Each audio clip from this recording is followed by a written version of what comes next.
Coming up next on Kids TV and Me, author, illustrator, and children's television enthusiast Joshua Stauffer will be talking to you today about this. Okay, are you ready? Repeat after me. I, Janie Gibbs. I, Janie Gibbs. Promise to never, ever, ever attend dancing school. Promise to never, ever, ever attend dancing school. I, Harriet. I got this. I wrote it. I, Harriet M. Welsh, promise to never, ever, ever attend dancing school. Years ago, I came up with that oath to keep me and Janie from ever becoming the little ladies our mothers wanted us to be. Since then, our mothers have tried every tactic in the book to make us crack. The lecture. You're growing up, and part of that beautiful flowering is learning how to dance. The guilt trip. Don't worry about me. I'll be fine being the only mother with a daughter who's a clump on the dance floor. The bribe. Who wants a puppy? The double team. This is how it's always been done.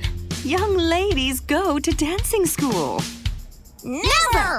For years, that oath kept us fiercely united. It kept us free from itchy tights and painful kitten heels. But this year, it almost tore us apart. Hello everybody! Joshua Stauffer here, back with another episode of Kids TV and Me.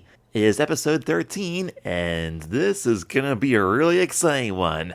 Today, you and I are going to spy on Harriet the Spy, Season 1, Episode 3, Cross My Heart and Hope Not to Dance. I'm falling a little bit behind on my podcast recordings, so I'm not going to waste any more time. I'm just going to go ahead and get right to this. Let's spy on this Apple TV masterpiece together. Harriet the Spy, Season 1, Episode 3. Cross My Heart and Hope Not to Dance. How's that for a mouthful? Our analysis of this episode will begin right now. Alright, looks like this is the park. I'm going to assume that this is Carl Schurz Park. Or maybe Central Park, I don't know. I guess we'll find out in a second if we see the river at all. And looks like a lovely fall day. There's a lady feeding the birds there, another lady walking a dog.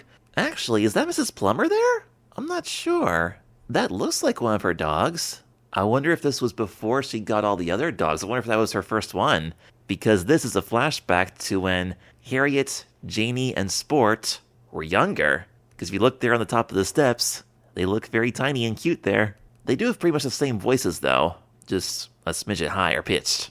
And Sport is holding a book that says H and J. So does that mean that Harriet and Janie were writing a book together back then? And Janie's got her hand on her heart, and her other hand has, like she's got two fingers up, and she's getting ready to make an oath, repeating after Sport. She says, I, Janie Gibbs, promise to never, ever, ever attend dancing school. And apparently Harriet wrote this, and then she says the same thing.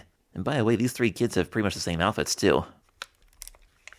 After they say their oaths, Sport says, you may now commence the handshake. It's a very elaborate handshake with a series of claps and little fist bump things, and like making fish faces and kind of... It's not quite like blowing raspberries, they're just doing this with their lips without their tongue, just going... Well, actually, Harriet does use her tongue, and they even flap their arms and quack like ducks, and then spin around and shake hands and put their hands up and cheer. Okay. And Sport hereby pronounces the oath sacred. There will be no attending of dancing school. It's kind of interesting the way they designs the younger versions of these kids. I mean, it's basically the same style, except, first of all, they're shorter, but also their eyes look just slightly bigger. Like their facial features are the same size, but the head is smaller. You know what I mean? And after they're done with that oath, they start playing tag, and then we hear Harriet's voiceover. She says that the reason she came up with that oath was so that she and Janie would never have to try to become the little ladies that their mothers wanted them to be. And as they play tag, Harriet falls into a puddle of mud and doesn't even seem to mind. She just gets up and smears some mud onto her face, like right below her eyes, like a blob on each cheek. I don't know what that's supposed to represent. Is that sort of like the markings of a football player or something? Yeah, it does kind of look like that. And yes, I'm pretty sure this is Carl Schurz Park, because they are by the river when they do that oath. I just noticed now. Staying there on the John Finley walk once again. And for whatever reason, Harriet just stands back up with mud all over herself and just screams, and then turns around and continues chasing Janie with a big smile on her face. Yeah, Harriet seems to enjoy the mud a lot more than I did when I was a kid. Her voiceover continues. She says that ever since she made that oath, her moms have been trying to, like her mom and Janie's mom have been trying every tactic in the book to get them to crack, she says. In other words, get them to change their mind about dancing school. And the moms try everything from lectures to guilt trips to bribes. Harriet's mom tries to trick Harriet into, like, getting a puppy if she goes to dance school. But Harriet does not fall for it. No matter what their mothers say, Harriet and Janie just give their mothers dirty looks and ignore them, and at one point Janie even blew a raspberry at her mom. Sheesh. And then their moms tried this tactic that Harriet refers to as the double team, in which Harriet and Janie both get talking to by their mothers at the same time, in the same room. And let me take a moment to think about what their moms are saying exactly. Harriet's mom says, "You're growing up, and part of that beautiful flowering is learning how to dance." Well, Harriet is 11 years old. If she isn't already, she's going to be in middle school soon. So she is kind of getting into that age where she might start thinking about boys. You never know. And then Janie's mom says, "Don't worry about me. I'll be fine being the only mother with a daughter who is a clump on the dance floor." I assume she's being sarcastic there. Because remember, this story takes place in 1964, and in those days, like, wealthy families in New York City were very concerned about things like that. Like, as far as social status and, you know, they don't want the neighbors to look at them and think that they're not raising their kids right, I guess. And then when they get to the double team scene, they say, "This is how it's always been done. Young ladies go to dancing school." To which Harriet and Janie reply, "Never!" So yeah, that pretty much confirms it. That was the tradition in those days. I mean, I don't think Harriet's family is, like, excessively rich. I mean, maybe not to the point of the Hawthorne family, but they are, like, considerably high class. I mean, they gotta be if they live in the east side of Manhattan. And if that's the kind of family you grew up in, I suppose a certain level of elegance was sort of considered a necessity. And so mothers would typically send their daughters to dancing school. And then Harriet concludes her voiceover by telling us how that oath had kept her and Janie united over the years, safe from itchy tights and painful what heels? What does that closed caption say? Let me see. I was going to say high heels.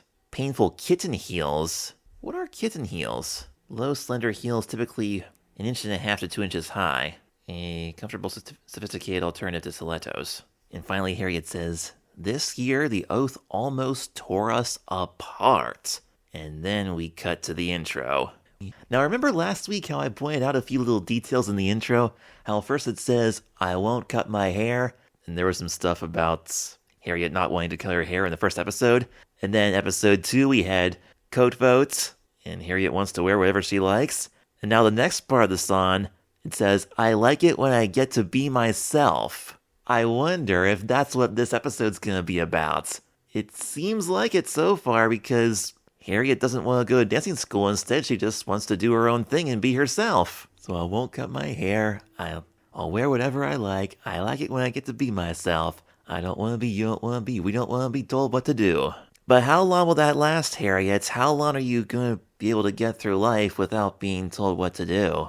Now, obviously, there'll be less of that when you get to be an adult, but there probably will come a time where you'll have to be told to do something. "Cross My Heart and Hope Not to Dance" was written by Levi Abrino, and there's the title. Then we see the outside of Harriet's house, and she says, "It all began as I bit into my 2022nd consecutive tomato with mayonnaise sandwich." 2022nd tomato sandwich? What number was she at episode 1? Okay, thanks to the convenience of streaming, I was able to take a quick peek at episode 1 once again. She said she'd been eating tomato sandwiches for 5.5 years straight. That's a total of 2008 tomato sandwiches.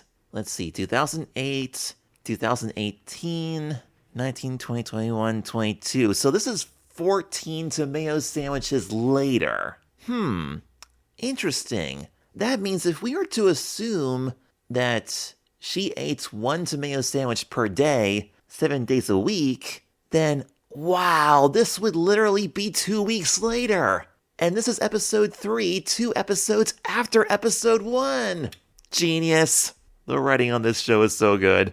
And by the way, as you guys probably saw in my February podcast trailer, you guys did see that, didn't you? I spent a lot of time editing that thing. It came out really good. I hope you saw it. It was a lot of fun to make. But anyway, the February 2022, 2022 sandwiches, February 26th trailer for Kids TV and Me podcast. I was at Hinkle's restaurant enjoying a banana split after another BLT.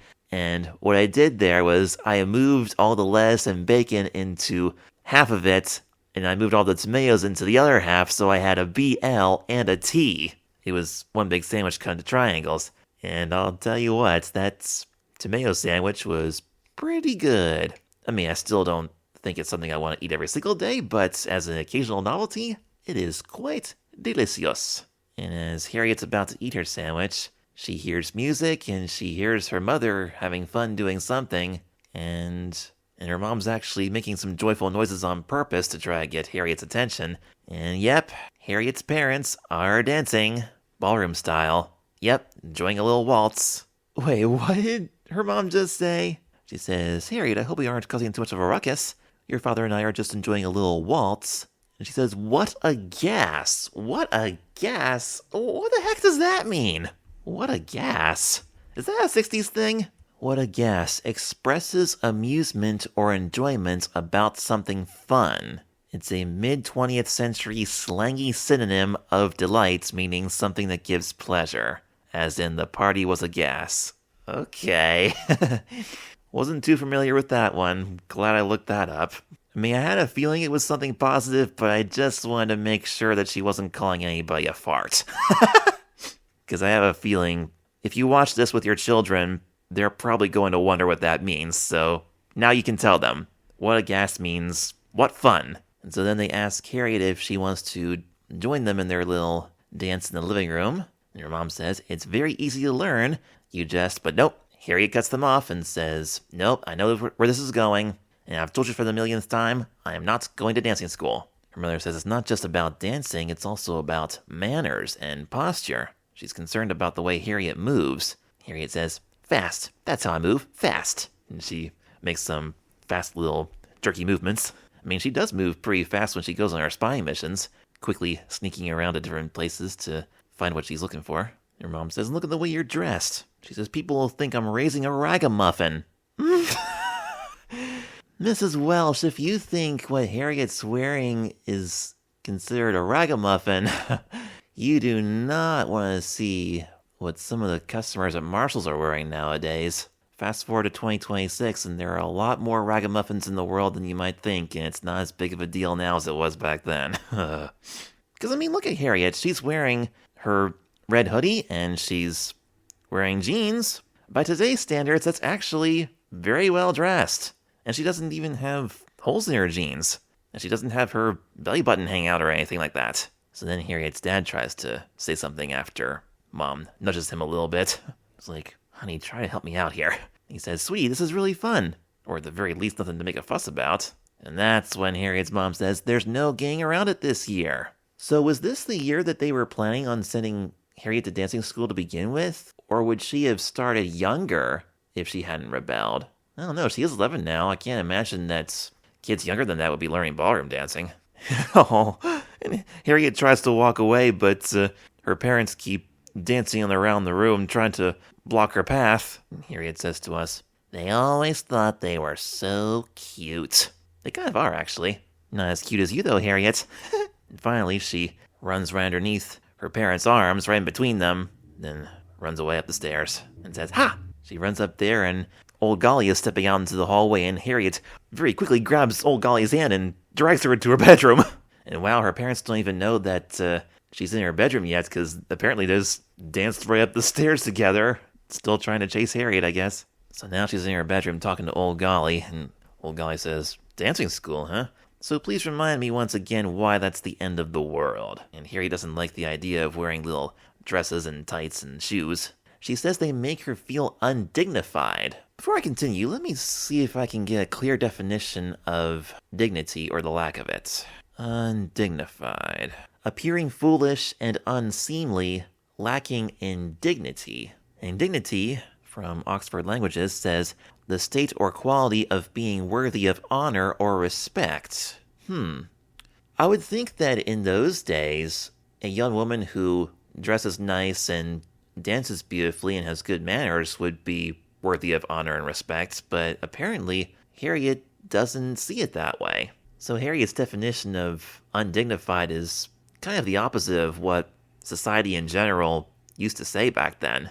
I wonder what she would consider dignity. She wants to be a writer and she wants to be a spy. Maybe she thinks that a girl who can do all kinds of things that no other girl has done before and be completely different from the rest of society would be more dignifying than just doing what everybody else does. Maybe that's where she's coming from. Harriet also adds that Saturday is her prime spying time. A spy would never go to dancing school. But Ole Golly begs to differ. She says, oh, but they would. Then she asks, Harriet, why are you a spy? Harriet says, to be a writer. Ole Golly says, well, to be a writer, you need to see and know everything. All right, we got this again. Here we go. She says you need to see and know everything, including how to dance. Wow. Ole Golly has an interesting point. If a spy knows how to dance, then she would be able to go to a party and dance in a civilized manner just like everybody else, and then nobody would know that she's a spy, and then she would have a much easier time spying on the people who are there, and nobody would suspect anything suspicious. Smart Ole Golly, very smart. But Harriet still doesn't see it yet. She says, I'd rather lick the floor. And her door opens up, and Dad dips Mom into Harriet's room. Mom says, I feel so elegant. And so Ole Golly has one more suggestion. She says that since Harriet's been spending so much time and energy fighting her parents about not going to dancing school, she says, wouldn't it be easier to simply go? I don't know about that, Ole Golly. I mean, you know who you're talking to here. I mean, Harriet M. Welsh is kind of one of the trailblazers of all the 1960s rebellion. I mean, this kid doesn't give a hoot about society. She wants to do her own thing, and following her own path and rebelling against society is what she does best. That is easy for her. What would not be so easy is having to conform in a situation where she would have to follow more directions and discipline herself and learn better manners and be more civilized. For a person like Harriet, that would actually be pretty difficult, considering where her attitude is. So I don't think Ole Golly is right about it being easier for Harriet to simply go to dancing school as opposed to fighting her parents about it, because Harriet's tough, for good or ill. And finally, Ole Golly says, who knows, if it's not a good fit, you might not even have to go back. And that is actually making Harriet feel a little bit better. Yeah, I see that look on your face, Harriet. I know what you're thinking. You're gonna be bad at dancing on purpose so that you can get kicked out of that class, aren't you? That's your plan, isn't it? I think I know where this is going. Oh boy, this episode's gonna get crazy pretty quick, I'm sure. Hee! Now then, the page turns and we cut to Janie's house. Janie's putting together some kind of contraption with 2 light bulbs on it. Janie wants to be a scientist when she grows up. And Janie is shocked that Harriet actually wants to go to dancing school now. Harriet says just 1 lesson. She tells Janie her plan, says, we'll go to class, you'll come up with some genius plan to disrupt it. She says, you are a mad scientist. But Janie says, no, I'm a scientist. So I guess Janie doesn't want to use her science skills to destroy anything. And yep, I called it. Harriet's exactly what I thought she was thinking. She says the plan is we'll get kicked out, and the whole thing will be such a flaming disaster that we'll never have to go back. By the way, I'm recording this right in the middle of a thunderstorm. Do you guys hear it? Well, maybe not. It's actually kind of quiet at the moment, but these heavy rains and thunder and lightning keep coming and going. It'll be interesting when I edit this to see if any booms of thunder come through. This microphone's actually pretty good, just recording my voice and nothing else, so we'll see. Now Janie the scientist is going to give us a scientific analogy of some sort. She's got vinegar and baking soda. Yeah, I know what she's gonna do. She's gonna make some kind of explosion with the two. The classic thing that they always showed us on Zoom when the kids would make those vinegar and baking soda rockets. She says, so you'd like to add an unstable element, say vinegar, to a stable solution of, say, baking soda. And Janie pours the two into a container and everything bubbles up and overflows. And Harriet looks at it and she says, exactly. So I wonder... Well, Janie doesn't even tell us what she means by that, because then she just says, can't do it. Then she reminds Harriet of her oath. Okay, before we continue, let me think about this. The unstable element is vinegar, and the stable solution is baking soda. I wonder if Harriet and Janie are supposed to be the unstable vinegar. Kind of weird to look at it that way, but, I mean, if they want to be rebels, then they kind of are. Because the stable solution, baking soda, would be society. When I'm thinking stable and unstable, I'm thinking, like, stable meaning everything would stay the same, like, just typical society stuff, whereas unstable would be more like unpredictable, like anything could happen. And so anyway, the point that Janie's trying to make is that when you put the two together, it'll cause a collision and, like, create a huge mess. And she kind of gets the idea that's what Harriet wants to do with the two of them going into dancing school for a day. She assumes that if they do that, then they'll be able to prove that they don't belong there because it would be a major clash. But Janie's not quite going along with this idea yet because she still has her heart set on that oath that they made when they were younger. Also, I just noticed that Janie's outfit is a little different now than it was in the beginning. When she was younger, she wore green overalls. Now it's more like a green dress with white sleeves. Okay. Janie says, you break an oath, you pay the price. But what would the price be? I think we'll find out later. But Harriet says, look, if oaths weren't meant to be broken, then why were counter oaths invented? At that moment, Jamie's parents start dancing into the bedroom. Yep, they're playing the same tactics that Harriet's parents are playing. And of course, Harriet knows exactly what they're doing. She whispers to Janie, my parents are in cahoots. They just tried this. In cahoots, I think what Harriet meant was that their parents are trying to do the exact same things to get them to dance. Because cahoots means colluding or conspiring together secretly. It's funny, I always thought to be in cahoots with somebody means to be in love with them, but I guess not. It means working together or making plans together in secret. Because their parents are trying to kind of be really sneaky about the way they're trying to get the kids to go to dancing school. And just like Harriet's parents, Janie's parents invite the two kids to join them for a waltz, but Janie actually gets pulled into it. Pretty soon the three of them are twirling around the room against Janie's will. But Janie's desperate. She thinks the only way to get her parents to stop torturing her like this is to say, all right, enough already, I'll go to dancing school. And then her parents high five, which then kind of transitions into them holding hands once again and continuing dancing. And Janie's kind of looking at Harriet. The look on her face kind of says, are you sure this is gonna work? And the slightly worried smile on Harriet's face says, hopefully. Alright, dissolving to the next scene, we got a big fancy building here. I assume that's gonna be the dancing school, right? Yep. Oh wow, here we go. There's Janie and Harriet in frilly pink dresses. And Harriet's feeling really itchy. She says this thing feels like it's made of ants. And Janie feels like a poodle. But Harriet's still convinced that this will be worth it. And then they do the counter oath. Oh, they're wearing white gloves too. So basically the counter oath is the oath that we saw in the intro, but reversed. Exactly.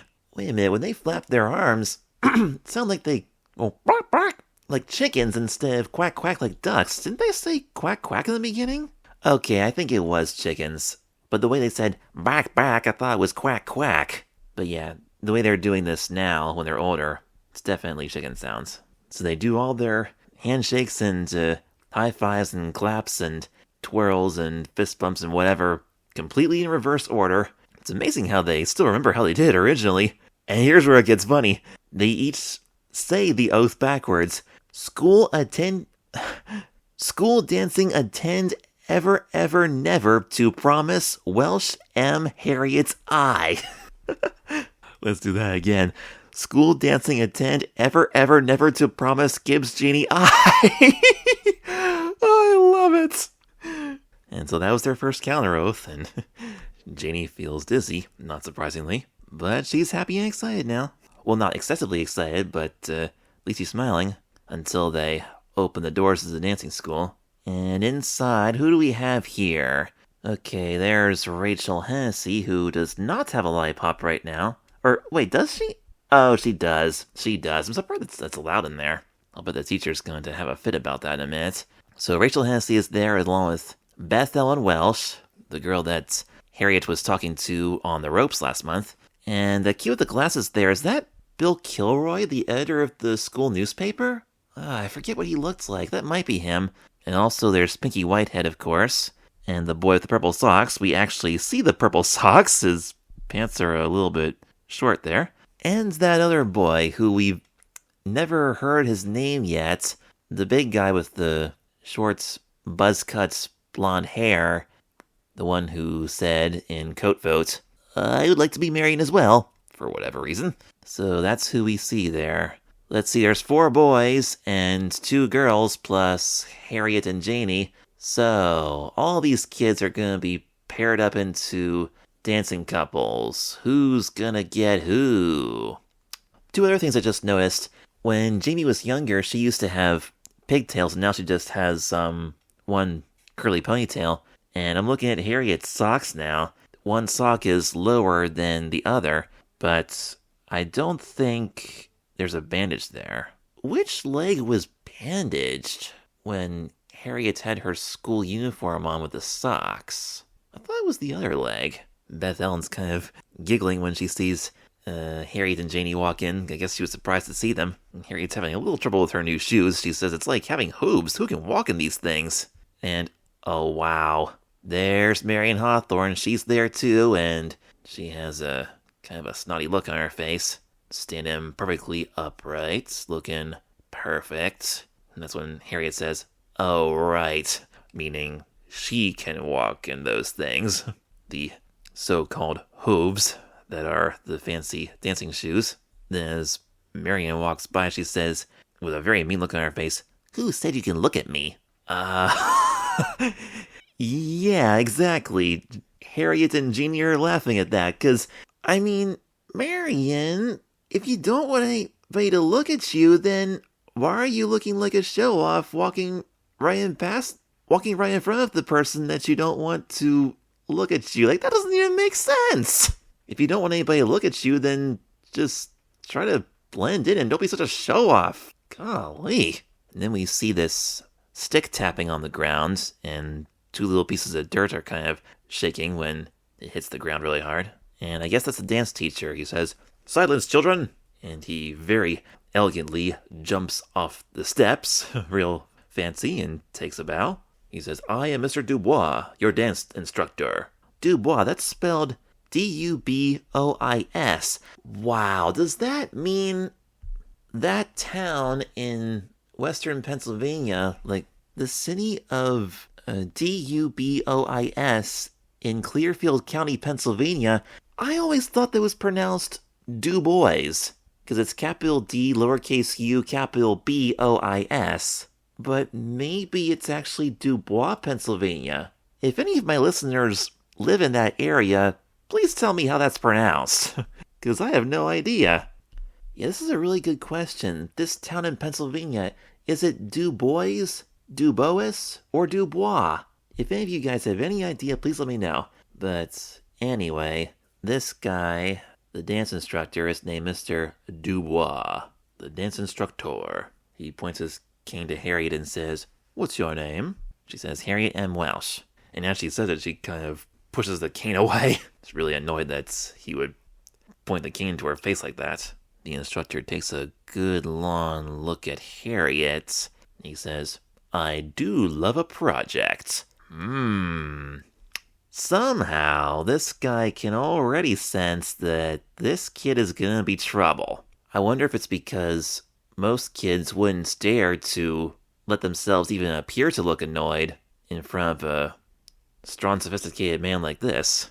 He's probably never had any of the kids, push his cane away before, or responded with an annoyed look on their face. And then he just turns and walks away, and he doesn't even ask Janie what her name is. And the two girls just roll their eyes and look at each other. They're both not liking this guy so far. Page turns, next scene. Okay, here we go. Pair time. Alright, Janie is with the boy with purple socks. I'm going to assume that that's Bill Kilroy. And he's with Beth Ellen. That boy there, that's not Sport. He does have long black hair. Oh, is this the dude who said a coat's a coat, it's cold, you put it on, you get warm, end of story? I'll bet that's who it is. Gee, I wish we knew what his name was, because he's one of my favorite background characters so far. Now, who's Harriet got? Wow, Pinky Whitehead. We got Pinky and Harriet. Pinky Whitehead is the kid who's always digging out his earwax with his pinky and then sniffing it. He's also the one that was picking out all the whipped cream at Marian's banana split party. So now we have these two being forced to dance together. I wonder how this is going to turn out. Oh, and Rachel is with that big guy with the blonde hair. That's like the blonde curly hair that's kind of like a buzz cut. And they're in the middle of the lesson, and Rachel's still sucking on that stupid lollipop. Sheesh. I'm telling you, she is super addicted to those things. And so they're not really dancing yet, they're just kind of standing there learning how to hold each other the right way. Mr. Dubois is saying things like, relax your shoulders, your hand placement is too low, feet shoulder width apart. And as he's saying these things, he kind of seems pretty grumpy about it. He's acting very annoyed with the kids' imperfections. Until, of course, he reaches Marian Hawthorne. And he has a smile on his face now. He says, excellent, Miss Hawthorne. He says to the others, this is posture, and it speaks volumes. By looking at a person's posture, I can tell you many things. Their confidence, class, kindness, spirit. Hey, this scene right here is really cute. Pinky kind of picks Harriet up a little bit. And, by the way, Harriet is a little bit taller than Pinky. And Harriet kind of talks over Pinky as he's holding her up, and she says to Janie, it'll be quicker to list the things that good posture can't say about a person. Would it, though? I mean, yeah, true, good posture could say some things about a person, but there are a lot of things on the inside that you can't see just by looking at a person's posture. So I don't know if it would actually be quicker or not, but I get what Harriet's saying. Harriet's just sick and tired of this guy talking about all this stuff that posture can say. And Janie agrees, and they both have a good laugh. Mr. Dubois angrily says, Miss Welsh, straighten up. You're not the hunchback of Notre Dame. And Harriet says, I can't help it. Pinky's too short. I have to bend over. Which is true. I mean, what exactly are you supposed to do in this situation? I mean, society is, I guess, used to the man being taller and the woman being shorter, but there are a few rare exceptions to that. Like, what are you supposed to do in that situation? Mr. Dubois apparently doesn't have an answer to that, because then he just kind of rolls his eyes and sighs and walks away. However, Mr. Dubois seems to be impressed with how Janie is doing it. Says, very good, Miss Gibbs. And Janie actually looks a little bit happy, much to Harriet's horror.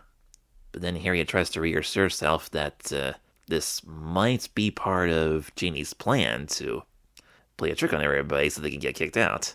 Harriet thinks that Janie's just trying to be the teacher's pet so that she can earn his trust, and then blow it up from the inside, whatever that means. Okay, next scene, now they're actually dancing a little bit, taking steps together.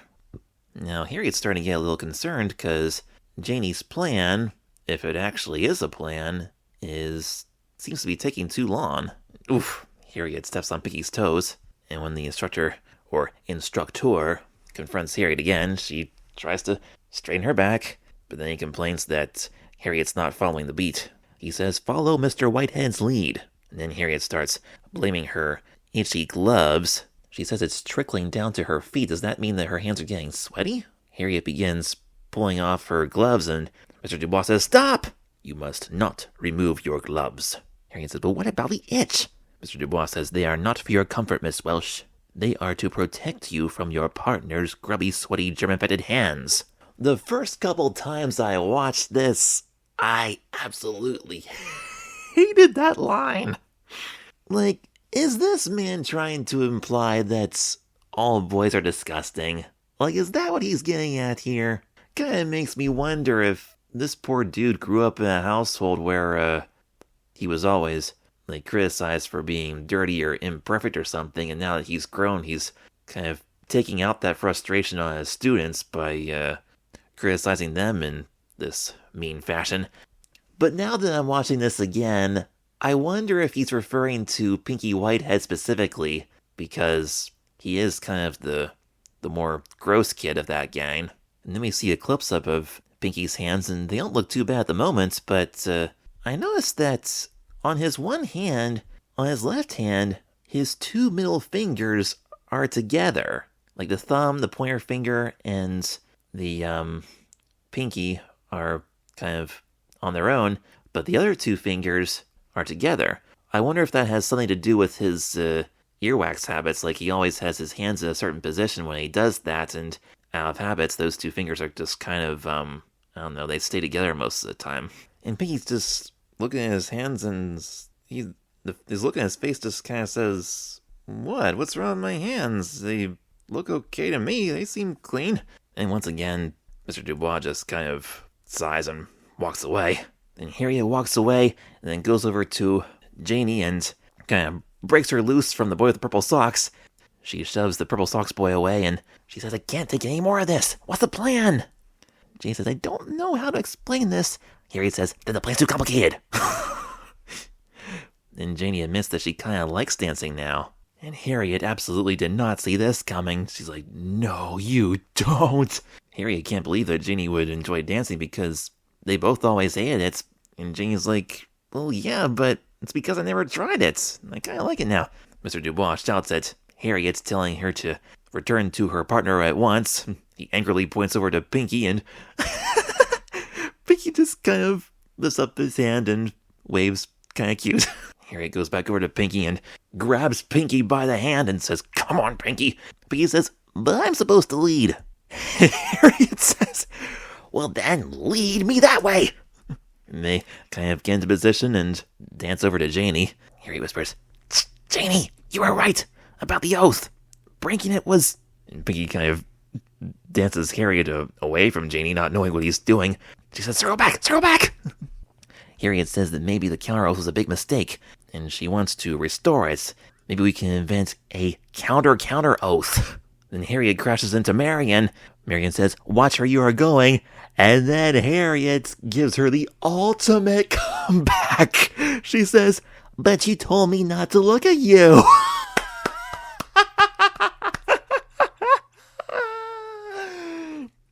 I hope whoever wrote this episode won something for writing that comment. That is fantastic.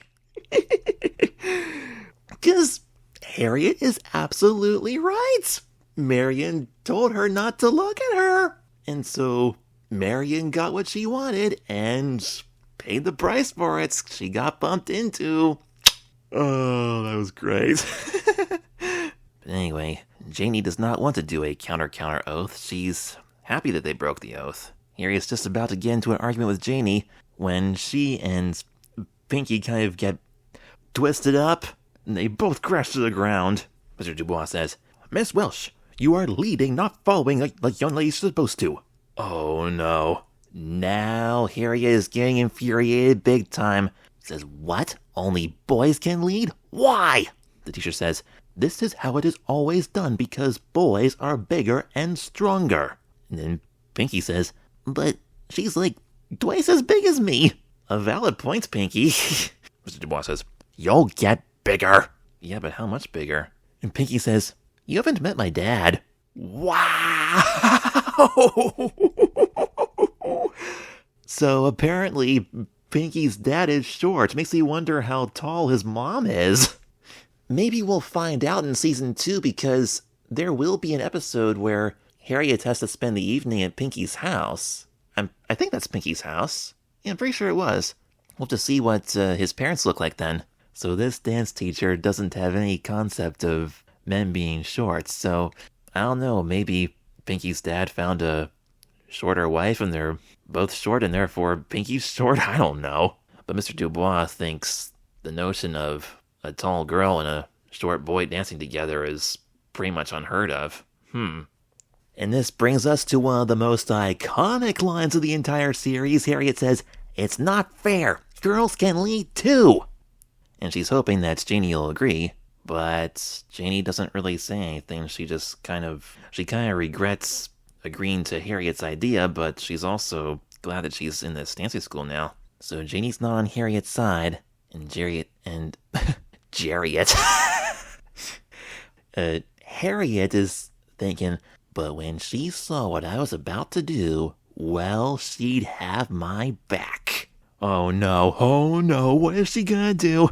She walks away from Pinky towards the middle of the room, and then she says to everybody, "Come on, everybody, and cut loose. There are no rules." And then she starts dancing around really silly. Not even really singing, just going, ba-ba-da-ba-da-da-da-da-da-da. Wow, that makes it even cuter. Oh my gosh, here we go. This is my favorite part. She says, "Girls can lead and you don't need a partner. And you don't need blasters." She kicks off her shoes, and one of the shoes bangs on the wall and leaves a mark. The teacher says, "Cut out this nonsense immediately." To which Harriet says, quote, "This isn't nonsense, Mr. Dubois. This is a revolution. Throw away the shackles of tradition and express yourselves. Bethel, you know you want to." But Bethel doesn't look too sure about this, and neither does Pinky. Oh, now Pinky is sniffing his pinky. And yep, I was right. That is the hand that he uses to do that. It's always his left hand, which could explain the situation with his fingers. And of course, Mr. Dubois catches him doing that and tells Pinky to wash his hands immediately. And Janie's not playing along with Harriet either. And then they all just go back to dancing like normal, leaving Harriet alone on the stage there. And that's the end of that scene. And then we transition to what apparently looks like the next day of school at gym class. Alright, so we've reached the halfway point of this episode. Now, some of you are probably wondering, Joshua, why in the world is that your favorite part of this episode? I don't know. For some reason, I just thought that was too cute. Just Harriet letting loose and bursting into her own little silly dances and encouraging everybody to try something different. I mean, it is a little bit... No, not a little bit. Very risky and scary that Harriet is trying to start a revolution right in the middle of this really elegant dancing school. But I totally get how Harriet feels. I mean, in '64, it must have been really tough being a girl growing up in those days, especially in the early 60s, because everybody expected boys and girls to do things a certain way, and not many people realized that girls were capable of being good leaders. They always expected girls to follow and boys to lead. And it was really exciting there for a moment seeing Harriet make an effort to change something. Like, for a minute there, I thought something was really gonna happen. Like, she was gonna get all the kids to start goofing off and being silly and dancing whichever way they want against Mr. Dubois' wishes. But everybody just looked at her like she was crazy, and they weren't really either brave enough or foolish enough to do what Harriet wanted. So that was a little bit disappointing, both for me and for Harriet especially. And poor Harriet looked so sad at the end of that scene. So it'll be interesting to see what happens next. Will Harriet find a way to make this ridiculously boring dancing school fun? Or will she find a way to be more willing to do it right later on? And also, what about Janie? Janie seems to enjoy this dancing school now, and she no longer wants to get kicked out of it like Harriet had planned originally. So Janie and Harriet, these two best friends, are going two different directions here. So we'll see what happens next in the second half of this episode. Right now, I'm going to take a short break, give my voice a rest, and probably turn this off until tomorrow, my next recording day. It won't be tomorrow for you guys, it'll be just 1 minute, or 2 if I decide to add a little audio clip from the show. But I'm going to share with you my contact information and the little disclaimer thing and all that stuff. And very soon we'll continue episode 3 of season 1 of Harriet the Spy, Cross My Heart and Hope Not to Dance. I'll be back with more in a moment. Stay tuned. Kids TV and Me is a fan-made podcast and is not affiliated with any of the programs, production companies, or networks mentioned on the show. My primary goal of this podcast is to shine a spotlight on some of the underrated classics from my childhood, and to help you make informed decisions about your children's screen time. If you are enjoying this podcast, don't forget to leave a rating and a review. And if your podcast provider has a comment section, let me know your thoughts on the topics we've talked about today. To keep the conversation going, you can also leave me a message on Instagram at Joshua Stauffer Creations. And don't forget to check out my Substack page at joshuastauffer1.substack.com, where you can find more information on my other creative works, including my Little Joshua webcomics, and my book, Meet Zoe Richards, which is available in paperback on Amazon. Remember to always pay close attention to what your children are watching, and as always, don't be childish, but stay childlike. Miss Welsh, you are leading, not following like young ladies are supposed to. What? Only boys can lead? Why? This is how it is always done, because boys are bigger and stronger. But she's like twice as big as me. You'll get bigger. You haven't met my dad. It's not fair. Girls can lead too. Come on, everybody, cut loose. There are no rules.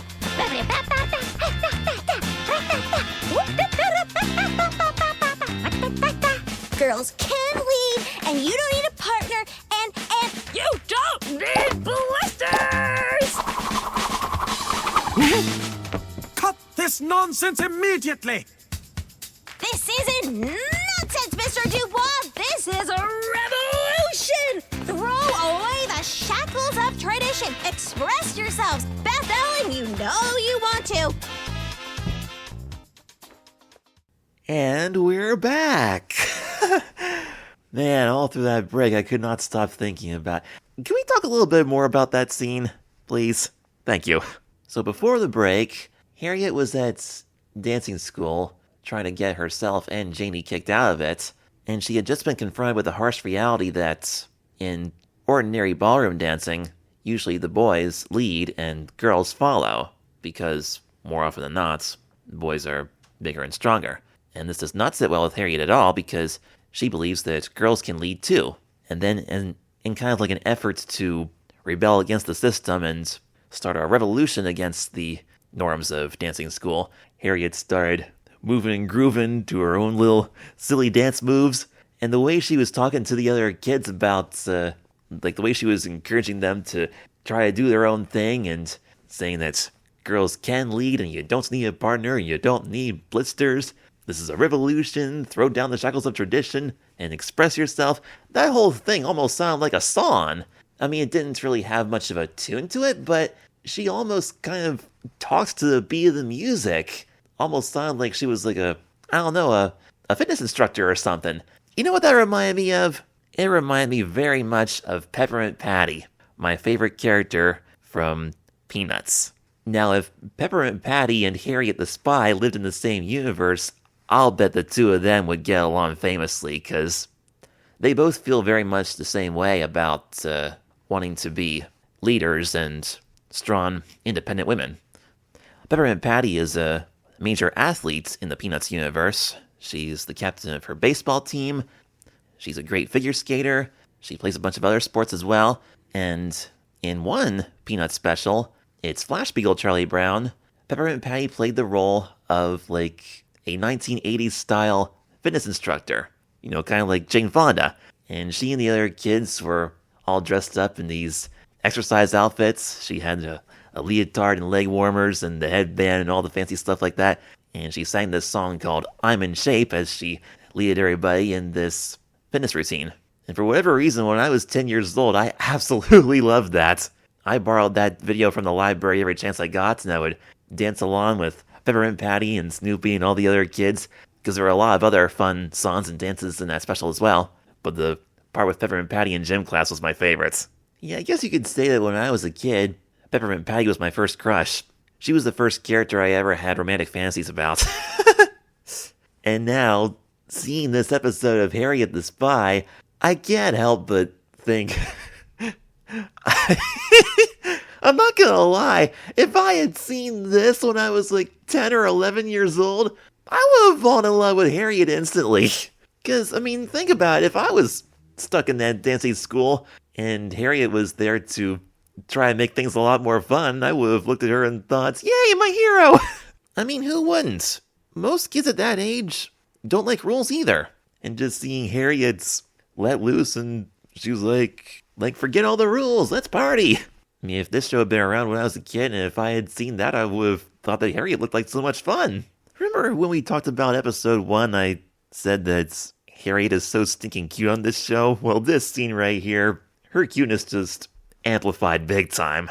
Some people would probably disagree with me when I say that this part of this episode was one of the most adorable things I've seen in a long time, because, I mean, if she's deliberately causing a ruckus and, disrupting the class and trying to break the rules and basically rebel against authority and just ignore the teacher, like, some people would say, like, that's not adorable at all. She's being very naughty, like she's misbehaving. But, I mean, come on, there were far worse things that Harriet could have done. I mean, if you were going to pick a way to start a revolution in a class like this, I think Harriet did the best thing she possibly could. And I wouldn't exactly say that dancing is 100% not for Harriet, because we saw her moving and grooving in episode 1, where she was listening to the radio with the song "We Get Right Down to the Real Nitty Gritty." I mean, she was just dancing along the sidewalk, moving to her music, whichever way she liked, and I just love her funny little dances. Which makes me think that if she was in more like kind of like a contemporary dancing school, I think she'd have a lot more fun there. There's a comic book series that I've read called Dance Class by Becca and Kripp. It's published in the United States by Paper Cuts Comics. They're actually written in French originally with the name Studio Dance. But this comic book series is about these 3 teenage girls learning how to do ballet and African dance and hip-hop and just all different kinds of dances. And they have their own silly little adventures together. They have their own unique personalities. Those books are very silly and fun. As a matter of fact, I wouldn't mind seeing an animated series based on those books. That would be awesome. And I keep thinking that if Harriet would just hang in there for a little while, pretty soon she wouldn't have to worry so much about being a sophisticated ballroom dancer, because if you fast forward 10 years later, let's see, 64, she's 11. In 1974, she would be 21. Wouldn't it be cool to see, like, Harriet 10 years later, all grown up, getting it down at the disco? That would be epic. So yeah, it's the early 60s and things might look difficult now, but the culture's about to change for better or for worse. In her time. Now we're at the halfway point of this episode, and once again, we've got another situation where Harriet tried to do something really brave and risky, but didn't really succeed in what she was doing. This is the 3rd time in a row that we've seen this. In episode 1, Harriet was spying on Mrs. Plummer and her dogs, and she got caught, and that was the halfway point there. Episode 2, Harriet was spying on Marion Hawthorne, peeking through the window, seeing how many coats she had, and then she wound up falling off the windowsill or the little flower boxes or whatever that was and fell into the bush. And that was the halfway point there. And now in episode 3, we got sweet little Harriet trying to make a difference at this dancing school, but nobody wanted to play along with her. And that brings us to this halfway point, which further proves my theory that maybe this show was originally designed to be like a weekly series on live broadcast television before Apple TV picked it up. Because all 3 of those moments would have been logical places to put a commercial break. Not to mention the fact that Harriet eats 7 tomato sandwiches a week, and this is 14 sandwiches after episode 1. So this is episode 3, and there's 2 full weeks in between, which makes me think that this would have been a perfect weekly Saturday morning cartoon on NBC or CBS or ABC or whatever. But I don't think any of those networks do Saturday morning cartoons anymore. As much as I don't like paying for subscriptions, plugging into Apple TV was definitely worth it for this show. Now I have lots more to talk about, but for now let's just continue analyzing this episode here. Continuing on now with Harriet the Spy, Season 1, Episode 3, Cross My Heart and Hope Not to Dance. Here we go. Oh yeah, and I mentioned the stage earlier. When Harriet said this is not nonsense, this is a revolution, she kind of ran up the steps and onto the stage there. And she even did a little cartwheel. Oh, that was so great. But we got lots more to talk about today, so let's move along. Alright, so now we've got the gymnasium once again. Is that the same gym where they did the last episode with the rope scene? I don't see the ropes there, it just looks like an open basketball court. But that's definitely the same gym teacher there. And it looks like the boys are having a basketball game. They're all wearing their uniforms, and Sport is there. I'm looking to see if I recognize any of the other boys. I don't see Pinky Whitehead or Purple Socks, but the other two guys that were at the dance school are playing in this basketball game as well. The two that were featured in the interviews and coat vote. And then Sport sits down on the bleachers to take a drink of water. Ooh, Harriet's hiding underneath. You see her eyes peeking out. She says, "Sport, I need your help." She says, "I need the keeper of the oaths." What's that? Sport tells the coach that he has to leave and use the restroom. And he whispers to Harriet, "The oath book's at the bottom of my locker." For a second there, I thought Harriet was going to follow Sport into the boys' locker room, but I think that's just the regular lockers in the hallway. And you see Harriet's digging around in there. And Harriet's digging around in Sport's locker, and she can't find what she's looking for. Then Sport bangs on the locker, and a secret hidden compartment opens up. And inside is a picture of what appears to be Sport and his dad, and also a book. Oh, that's the book from the beginning that said H&J. So, the keeper of the oaths, how many oaths did they write down when they were younger? So I guess there were a lot of things that Harriet and Janie vowed to never do, and dancing school is just one of them. And Harriet's getting ready to tell Sport about the oath that she did and regret, and now she wants to do a counter oath. Or, I'm sorry, she did the counter oath, but now she wants to do a counter oath. And then we hear a different coach saying, "Sport, get back here." That coach is a guy. I don't think we saw him. We saw the lady gym teacher from the rope scene last month. So I don't know who that guy is. I assume that's another coach. So Sport heads back to his basketball practice, and Harriet follows him. And yeah, see, there's Harriet sitting there, and she's in her school uniform. She's got her lawn socks on, and her right leg, our left, her right, has the bandage on it, and the sock is down. But the dance class, it was her left sock that was down, and it had no bandage on it. So does that mean that Harriet's had her bandaged leg covered up during the dance class? Seems kind of strange that she would have the opposite sock down and have the sock on the bandaged leg all the way up. Huh. There's two other kids on the bleachers. There's some guy sitting there, and that girl, I believe, was one of the girls who agreed with the boy who said a coat is a coat. That other boy on the right is one of the basketball players. I don't think we ever saw him before. And as Sport is playing, he's trying to talk to Harriet, said, "Hey, you find anything helpful?" Harriet says, "No." Sport says, "Who was your witness when you did the counter oath?" But Harriet and Janie didn't have a witness. She didn't think counter oaths would need a witness. Sport says, "Yes, they do. Page 27, Article 4, Section B." How old were they when they wrote these oaths? Did they write an entire sophisticated book with page numbers and section letters and article sections and possibly even an index and a table of contents? Seems to me that Harriet's already a great writer. What does she need to go spying for? And Harriet flips a bunch of pages in the book, and she finds something that's kind of gives her a light bulb in her head. And then we see Harriet and Sport standing in front of the dancing school, and Janie's climbing up the steps. And then they sit on the steps together and read this part of the book. Like any other oath, a counter oath must have a witness. Without one, it's invalid.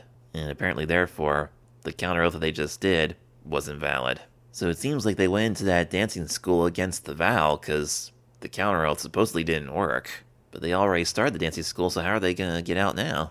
Harriet still has her heart set on going back in there and going berserko and then getting kicked out for good.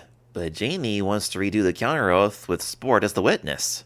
Harriet says, "No, if we do that, we'd be defending the rule that says that girls can't lead." And Janie kind of reluctantly says, "All right, an oath is an oath." And so they go back inside and start the class, and they're warming up and doing stretches. Mr. Dubois says, "Miss Welch, I appreciate the attitude adjustments." I guess Harriet's doing pretty good at looking a little bit happier about this class. She even gives the instructor a little salute. And then asks Janie, "So what's the plan?" Janie says, "Ask Pinky to ask you to dance." That sounds very much like a Peppermint Patty gimmick.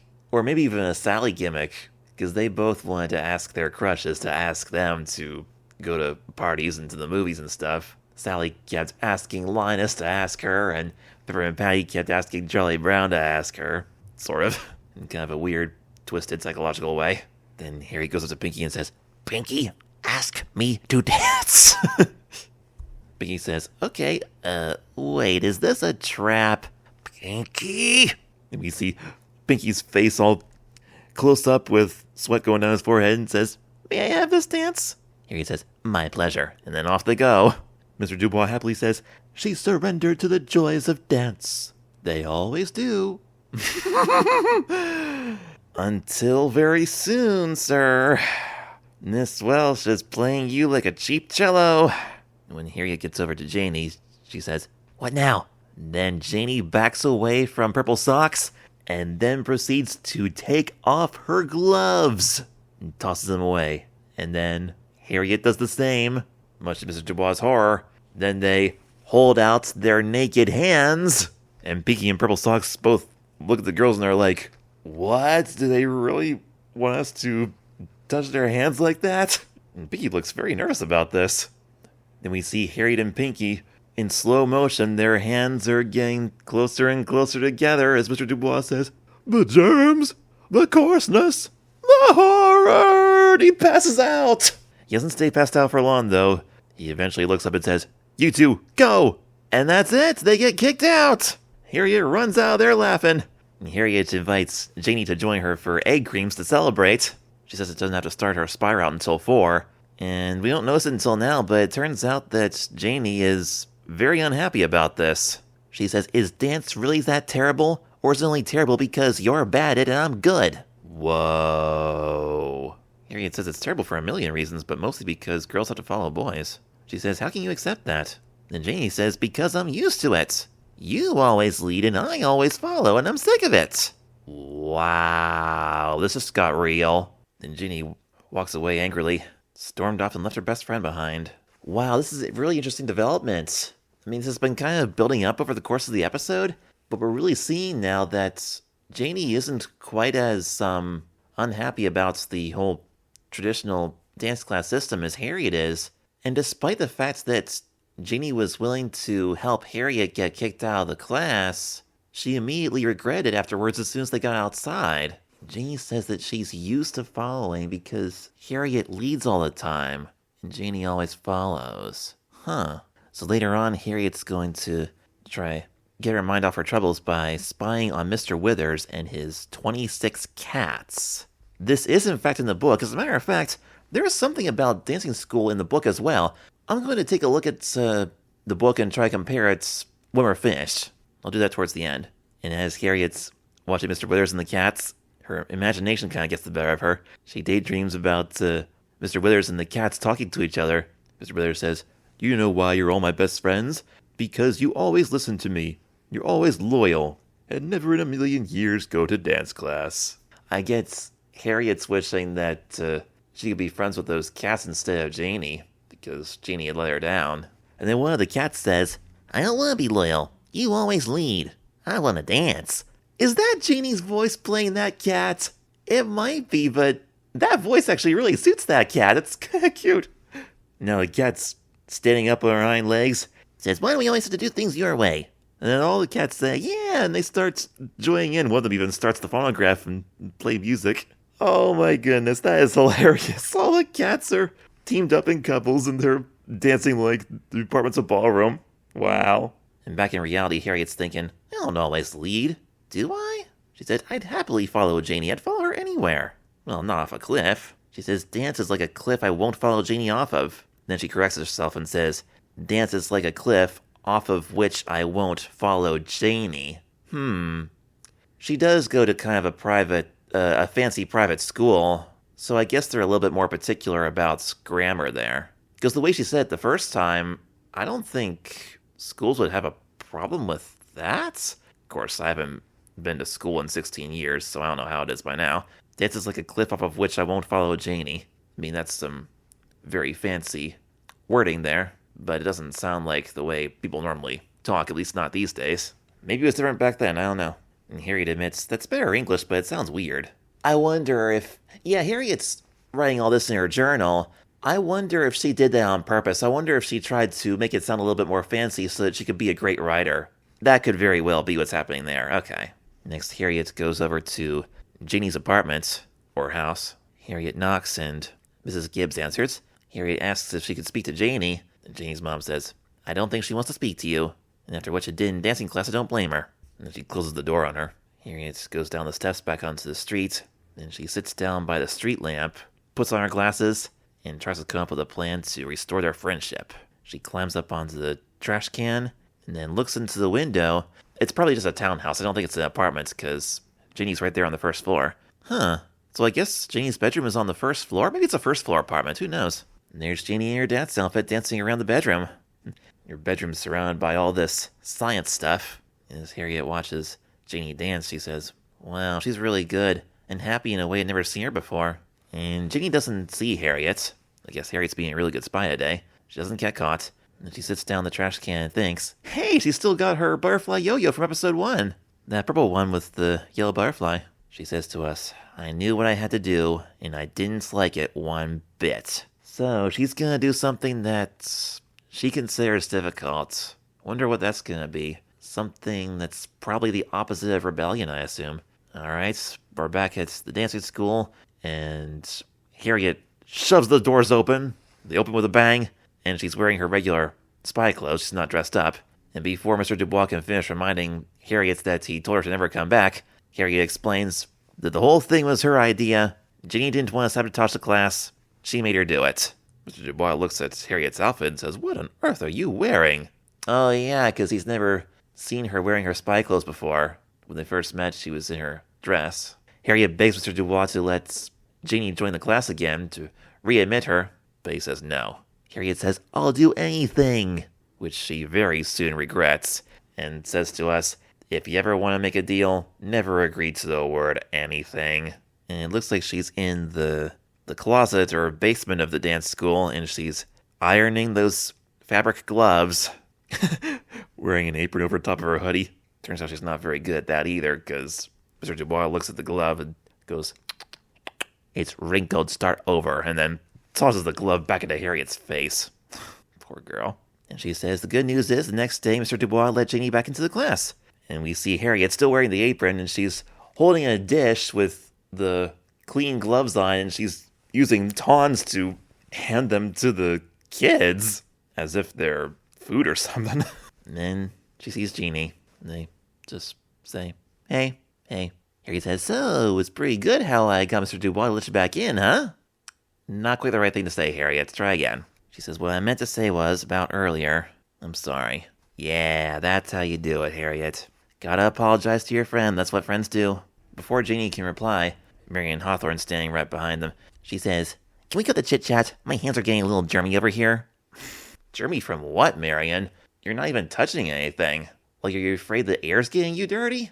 And then Janie takes the gloves, but doesn't look like she's feeling any better yet. So does that mean the apology wasn't enough? Then it's Marion's turn, and instead of handing Marion the gloves with the tongs, she actually hands Marion the entire tray with the gloves. Wow. Harriet says to us, I thought saying sorry to Janie was supposed to make everything better, but maybe that wasn't always true. Maybe saying sorry isn't always enough.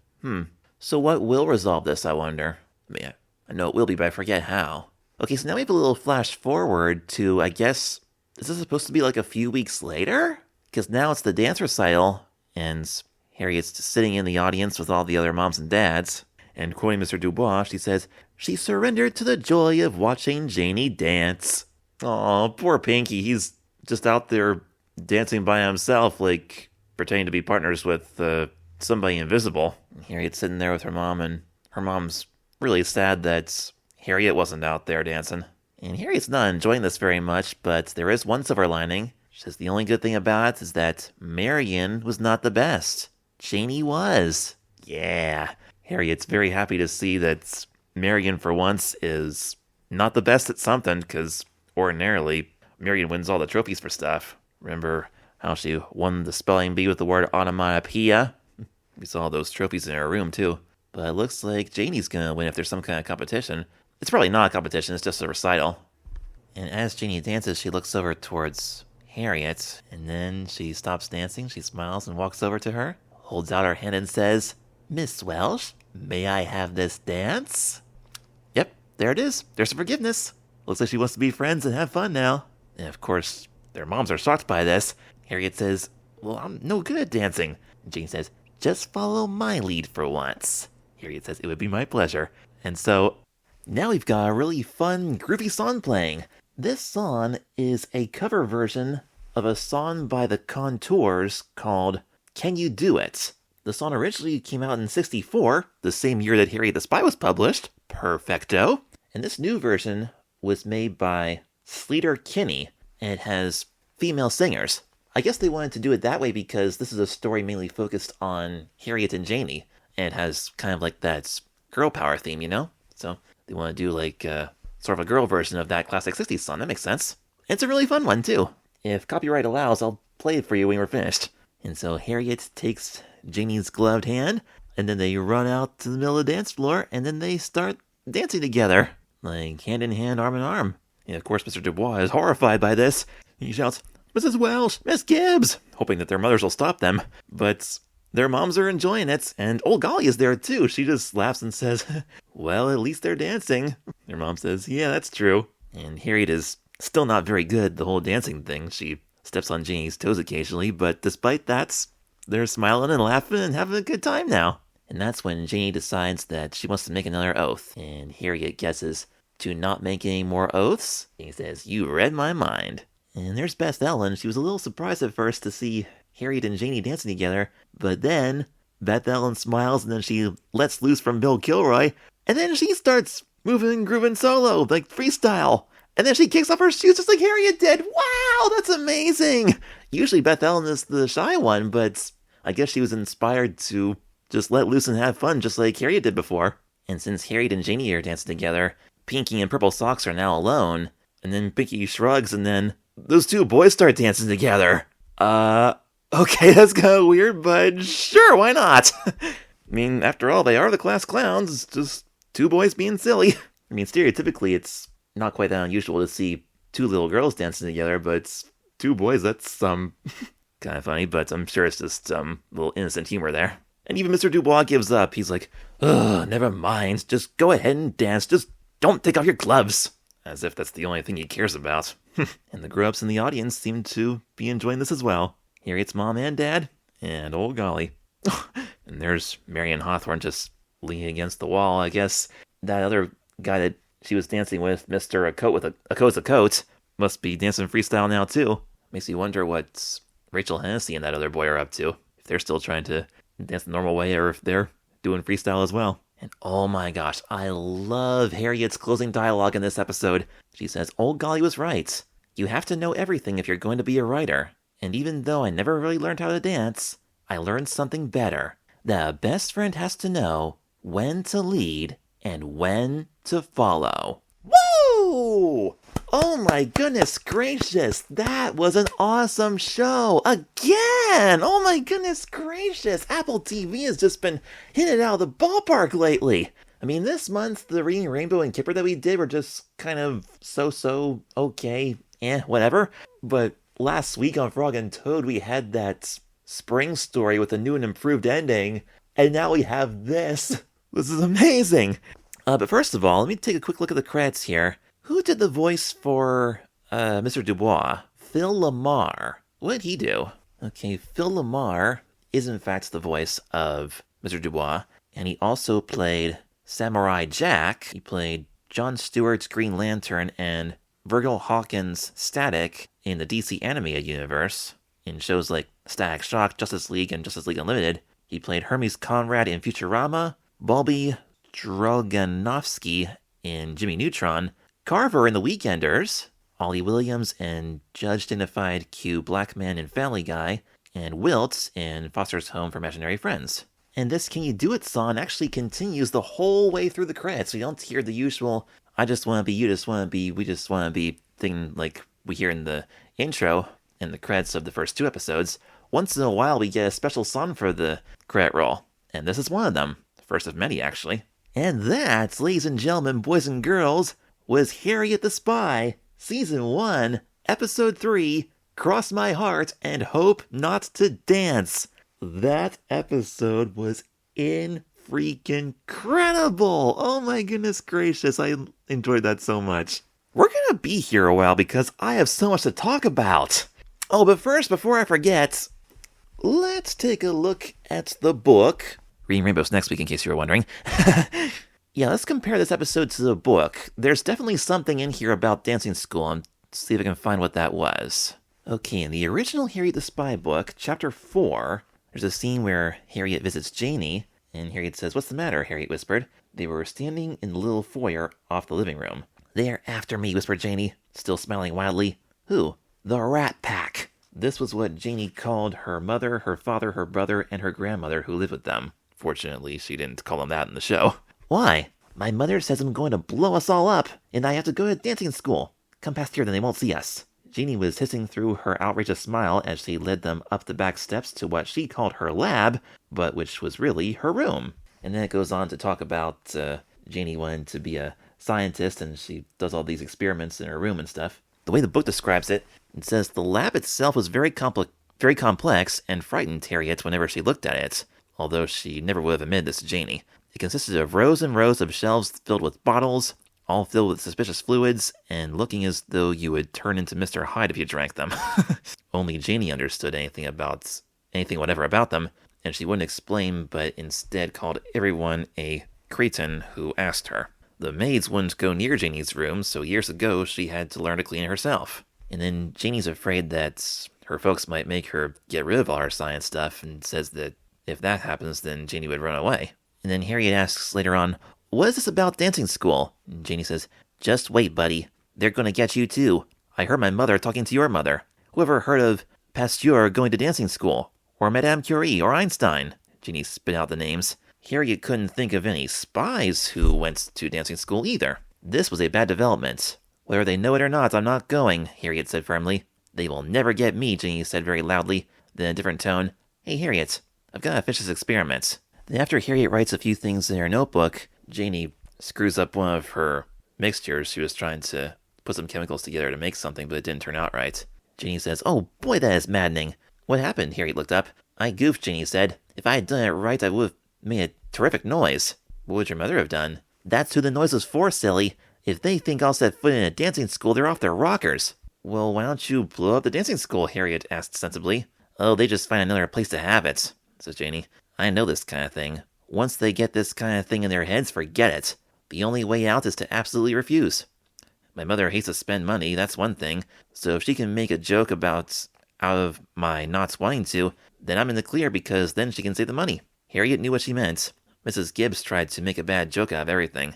Mrs. Welsh always spoke of Janie's mother as, "that smart-nosed Mabel Gibbs." Harriet thought to herself that one thing she couldn't stand was the kind of person who thought she was funny when she wasn't. I'm with you on that one, Harriet. And Janie went on, "See if she can get across to her friends the idea that I'm an impossible eccentric, that it wouldn't be your fault that I'm not in dancing school," Janie went on. "And as for me, I couldn't care less if I learned to dance. I've got a big picture of Newton learning the Charleston." And so we skip ahead to the next page, and then Mrs. Gibbs, Janie's mother, comes into the room and starts talking to Harriet. She says, "Talked to your mother the other day. Has Janie told you about dancing school? Your mother is all for it, and I am too. You girls need a few graces, you know. Turning into young women any day now. Don't want to be clumps on the dance floor. Nothing more embarrassing than a wallflower. Your mother's worried about the way you move, Harriet." Hey, there's two direct references right there. Mrs. Gibbs had mentioned not wanting Janie to be a clump on the dance floor. And there was also that part where Harriet's mom was concerned about the way Harriet moved. "Oh, yep, here we go," Harriet says. "Fast. That's the way I move. Fast. What's wrong with that?" And the book continues. Mrs. Gibbs stared at her. Janie went back to her lab table. Mrs. Gibbs, not having any idea how to take Harriet's comment, decided, as she always did, that the best thing was to laugh it off. She gave an enormous whoop of laughter. Harriet saw Janie's shoulders go up in a quick little embarrassed cringe. "Well, now, aren't you something? Wait till I tell Harry that. You're as bad as Janie." She laughed a lot more for good measure. "Well, we'll just see about that. I think you girls have something to learn. I think you have to find out that you're girls. I think we might just get together, all of us mothers, and blast a little sense into your heads." Her hand was on the doorknob. "And I don't mean your kind of blast, Dr. Jekyll." She started to open the door, and at that moment there was a terrific noise. Something on the lab table flew straight up into the air, and Mrs. Gibbs went through the door like a shot. Wow! I'm surprised it didn't put that on the show. That would have been epic. And of course, Janie's parents start freaking out because their daughter had just blown something up, and then Harriet escapes out the back door. Right before she leaves, she says, "Don't give up." Janie says, "Never." So that's it for Chapter 4. Wonder if anything happens in Chapter 5 relating to the whole dance saga. And yep, Chapter 5 actually picks up right there. Story continues. That night at dinner, everything was going along as usual. That is, Mr. and Mrs. Welsh were having an interminable, rambling conversation about nothing in particular, while Harriet watched it all like a tennis match. And suddenly, Harriet leaped to her feet as though she had just then remembered, and screamed, "I'll be—" Whoa! Whoa, whoa, whoa, whoa, whoa, hold the phone. Can I even say that on this podcast? Was this podcast rated? I think I set the thing up so that it's rated clean, so yeah, I'd better not say that.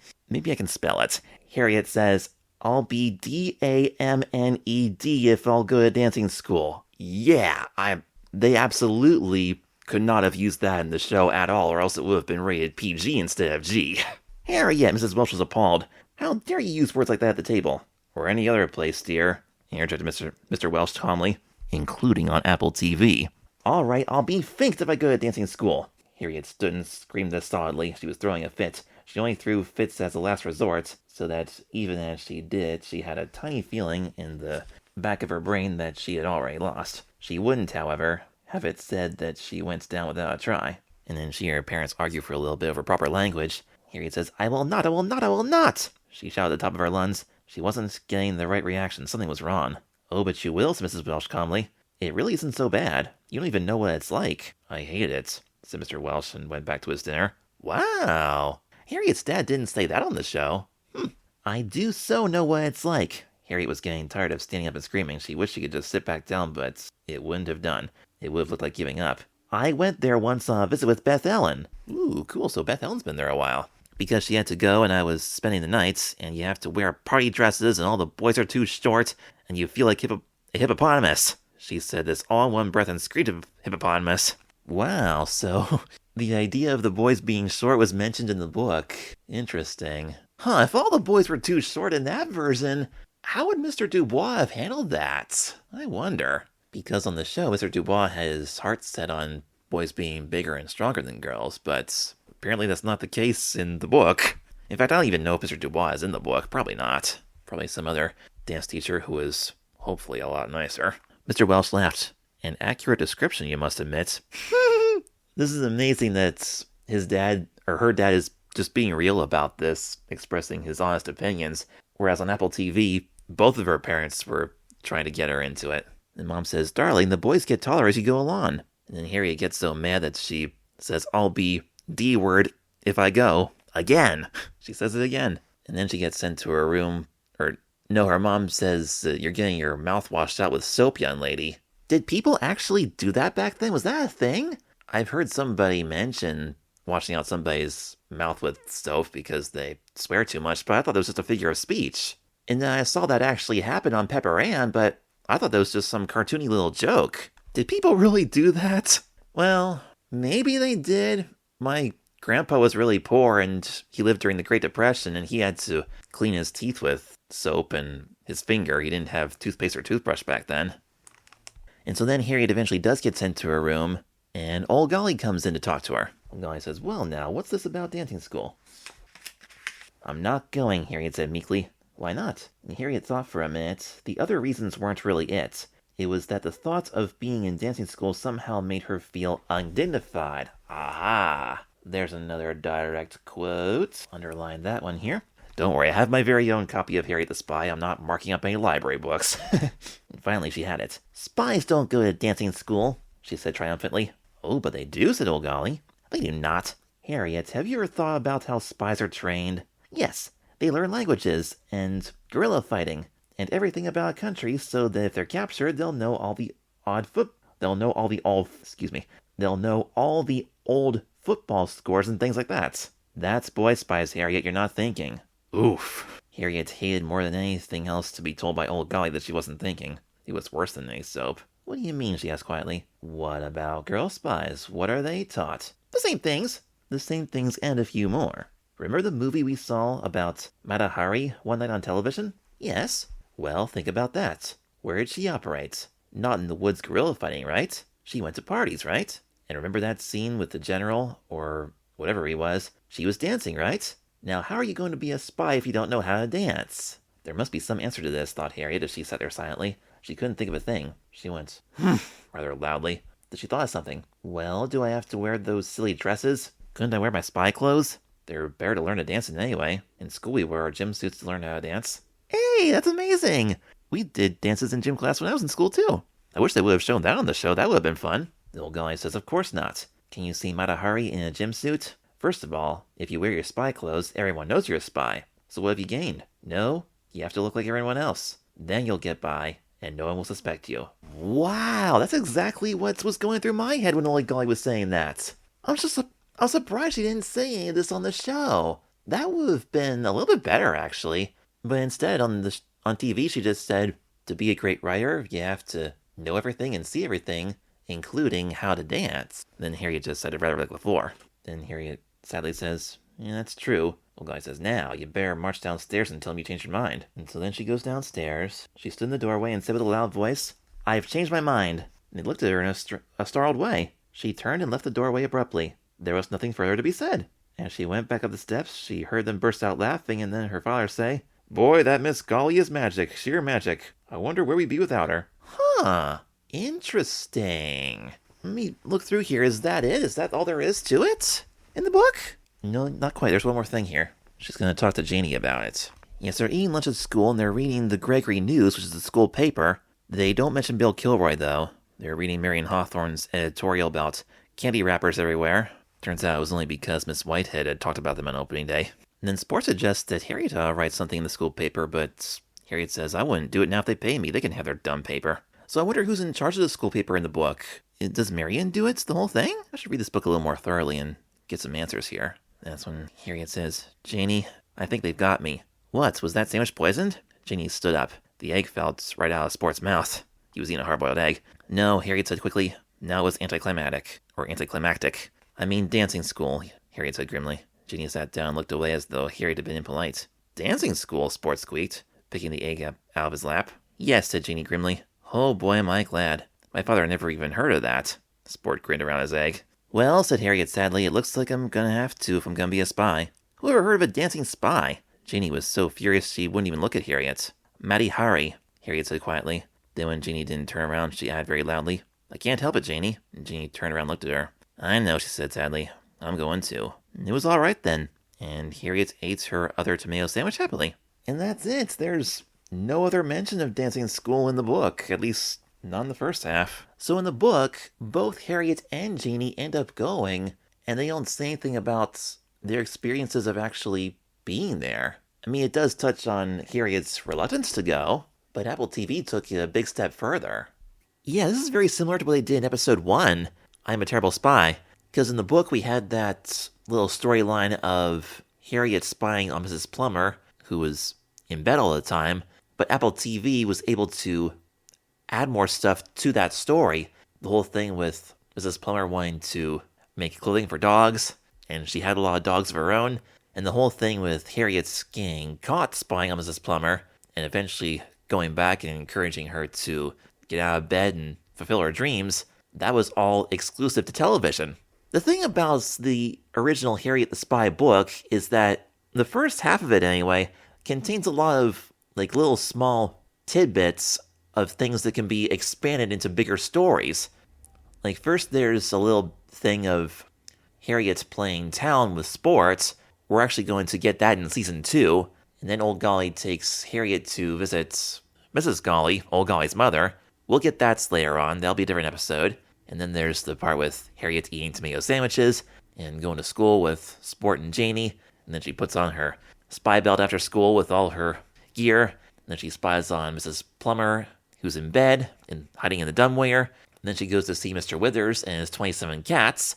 That was featured in this episode a little bit. And yes, Harriet does peek through the skylight in the book. We'll learn a lot more about Mr. Withers in the next episode, next month. Harriet also spies on the boring Mr. and Mrs. Robinson. I think we'll see them in season 2. And also the DeSantis family, who own the little grocery store, the bodega. We'll meet them next week as well. But yeah, those parts of the book only last a couple pages, and it's just little moments that happen over the course of Harriet's day. Like, if they were going to adapt those stories exactly the way they were in the book on TV, like word for word identical, each of those events would only last a couple minutes. It kind of makes me more and more interested to see how they did in the Nickelodeon movie, because I haven't seen it yet, but I believe they adapt the entire book in a 2-hour film. So I wonder if that one matches the book a little closer. I don't know. Be interested to find out. But yeah, it's amazing how on Apple TV they were able to take these small elements of the book and expand them into full-fledged half-hour stories. They were able to give the Mrs. Plummer saga a kind of like a rising action suspense with Harriet spying on the dumbwaiter, and then the conflicts with Harriet getting caught, and then the resolution with Harriet going back and confronting her. And now we have this. In the book, all we saw were basically the first few minutes of this episode. Harriet and Janie not wanting to go to dancing school, and their parents trying to get them to go. And in the book, Harriet eventually decides that she should go because Ole Golly had talked her into it. That sort of happens on Apple TV, but the reason she agrees to go in is because she wants to come up with an elaborate scheme to try to get herself and Janie kicked out of it.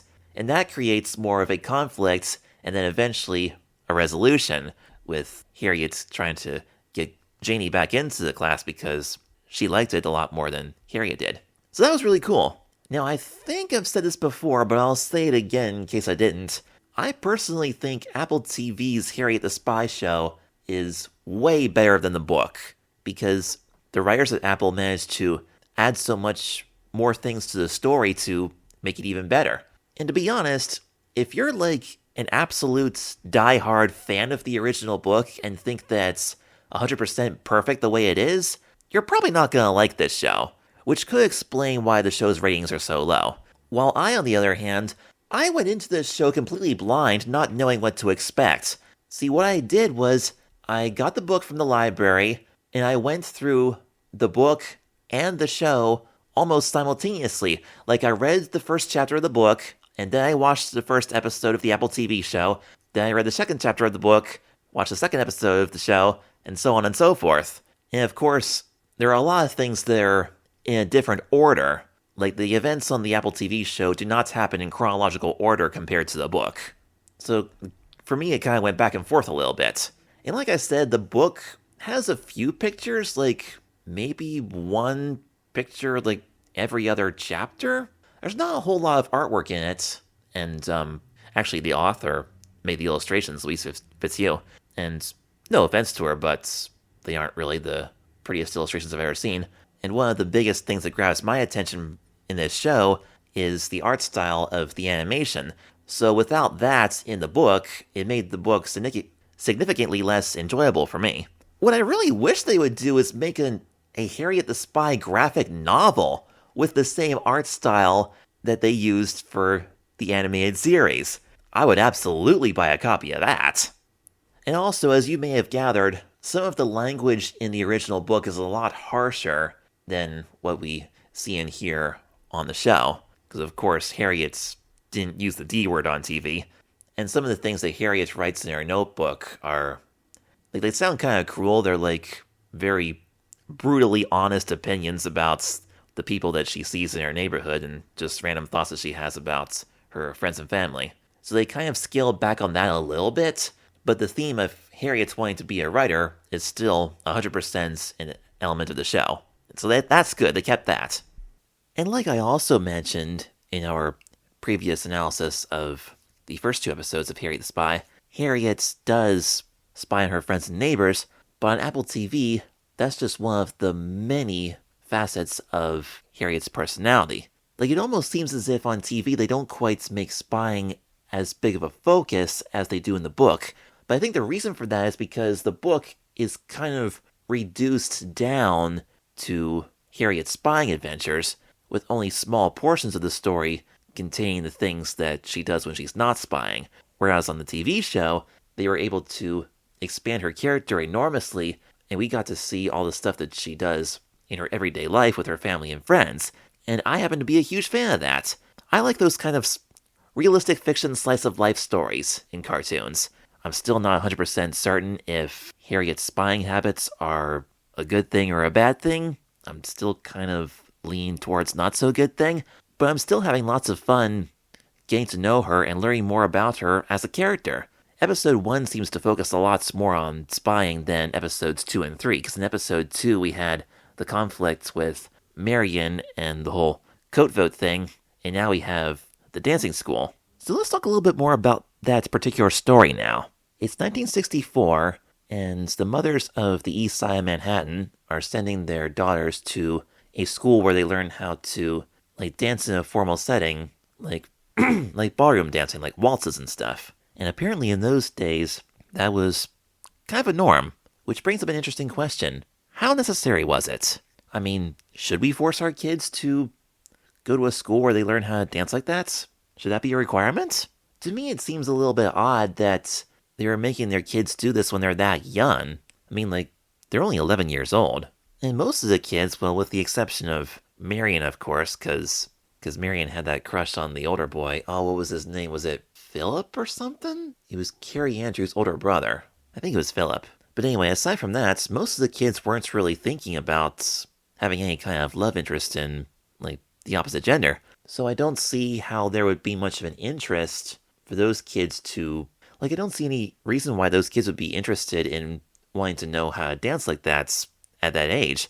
I don't know, should they learn ballroom dancing at that age when they're younger so that they'll know how to do it when they're older? Or should they wait until they're a little older when they're a little bit more enthusiastic about the idea of, dating and getting into relationships and stuff when they would actually want to know how to dance like that?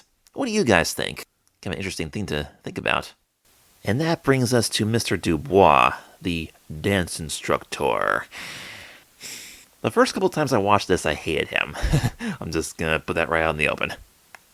Because Mr. Dubois' character kind of comes across as a jerk.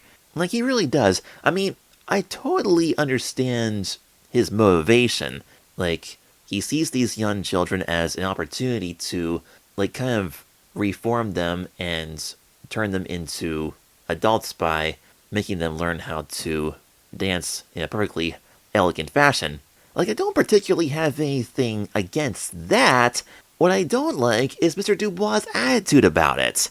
His tone of voice and his facial expressions get really nasty when one of the kids makes a mistake. I mean, yes, if they're doing something wrong, it is good to point it out so that they can correct it and learn how to do it better, but I don't know, I just felt like he could have done that in a much nicer way. But the thing about Mr. Dubois that really ticked me off was his obsession with the girls wearing gloves, thinking that boys are basically germs. It seems like this man has bought into the stereotype that girls are always clean and boys are always dirty. I mean, yes, boys sometimes, or a lot of the times, they could improve their hygiene a little bit, and, ordinarily, especially back in the old days, boys often did things with their hands that would involve lots more, dirty stuff, they would run around and play ball and get sweaty, or they would roll around in the grass and get muddy. And even grown men back then, if they would work in, factories or construction sites or something where they do a lot of stuff with their hands, then their fingers and hands would be rough and have calluses on them. I think that's what Mr. Dubois said when he meant the coarseness, because when he said, the germs, the coarseness, the horror. I mean, it seems really strange that a grown man would be freaking out over stuff like that. I mean, he is a man, isn't he? Is he freaking out over his own coarseness or germs or whatever, too? Or does he think that every other boy is 1,000 times more disgusting than he is? I don't know. But again, his whole attitude about that situation just kind of gave off the impression that he believes that girls are good and boys are bad. When I was growing up, that was a really big deal. Pop culture was really big on saying that, girls rule and boys drool, and I absolutely hated that. And to see a grown adult kind of defending that attitude, I found that very disturbing. But I suppose there is some truth to the fact that, in the 60s, men's hands would typically be dirtier and rougher than women's hands. And if you're in like a fancy party or at a ball dancing, then I suppose the women would wear gloves because they want to keep their hands clean, because the men have been out working all day before they went to this party. And even if they did wash their hands, then, well, even if they did, their hands would still be a lot rougher and possibly still a little dirtier too, so you never know. But that idea wouldn't really be as prevalent in later years, because in the 70s and 80s, a lot of men started working office jobs where they wouldn't have to get as dirty and develop as many calluses as they had in previous generations. So once again, Harriet, just hang in there a little bit longer. The world's about to change, and I think you're gonna like it. So then we get to the part where Harriet and Pinky Whitehead sort of get tangled up and fall to the floor, and Mr. Dubois says, "You are leading, not following like a young lady is supposed to." And that's when Harriet discovers that it's not normal for a girl to lead in this kind of situation, and she gets infuriated by that. And the teacher says that the reason that boys usually lead is because they are bigger and stronger, which doesn't really make sense in that particular situation because Harriet is bigger than Pinky. And there's gotta be some kind of way that a tall girl and a shorter boy can dance together. I mean, if you Google it, I'm sure you can find some kind of tips on how to do that in a good way, but nobody could figure it out back then. And see, here's the thing about the whole boys being bigger and stronger thing. It makes perfect sense that a bigger and stronger person should lead a person who is smaller and weaker. And 90% of the time, the stronger person is the male. And so that's why, typically in dancing, the men lead and the women follow. But then society just kind of gets tangled up in that whole gender thing, and rather than saying the stronger person should lead and the weaker person should follow, they just get all hung up on the whole men should lead and women should follow thing. And it sort of becomes like a tradition. But when you think about it, the reason they did it that way wasn't because anybody really had to per se. They did it that way because it worked. And so when you get into a rare situation where it doesn't necessarily work, what do you do then? Does the person who truly is stronger lead? Or is the person who is typically expected to be stronger lead? That's a very controversial question, so I'm just gonna let you guys figure that out amongst yourselves, okay? But I will say this, though. I do think it's good for kids to learn how to function in situations where they are required to follow a teacher's instructions and cooperate with a partner. And it doesn't necessarily have to be ballroom dancing. Like, there's lots of different ways that kids can learn how to do that. Like, for instance, on Reading Rainbow a few weeks ago, we did the episode when Aunt Leah did the rumba. And in that episode, we had that segment with the Boys Choir of Harlem. And Dr. Walter Turnbull seemed to be a really good disciplined teacher for those boys, helping them learn how to sing well and sing together as a group so that they all sound beautifully. That all requires a great deal of cooperation and obedience in terms of paying attention to the conductor. And yes, Dr. Turnbull did correct the boys when they made a mistake or didn't sing something right, and he was pretty firm about it, like he didn't play around, but at least from what I could see on Reading Rainbow, he didn't do it in any kind of a mean-spirited way like they depicted on Harriet the Spy with Mr. Dubois. So yeah, it could be dancing or singing or even playing a sport, because like Dr. Turnbull said, a choir is like any basketball team or any football team because you have to work together in order to sing well together. It's just like what they were trying to do in this dancing school. In order to dance well, you got to cooperate with your partner and try to synchronize with each other so you don't step on each other's toes. So there are plenty of ways for kids to learn about obedience and cooperation. Those are absolutely good things. I'm all for that. And as far as formal dancing is concerned, you don't really have to spend a huge pile of money to send your kids to a special school for that. I mean, just at home, as parents, you can try to teach your kids a few basic steps and just some very basic pointers on good manners and proper etiquette in that kind of setting. Like when I was a teenager, I went to my first formal dance party. our church youth group had this Christmas ball where where the girls wore dresses and the guys wore, like, dress shirts and ties, and I didn't know what kind of dancing there was gonna be there, if it was gonna be slow dancing or what.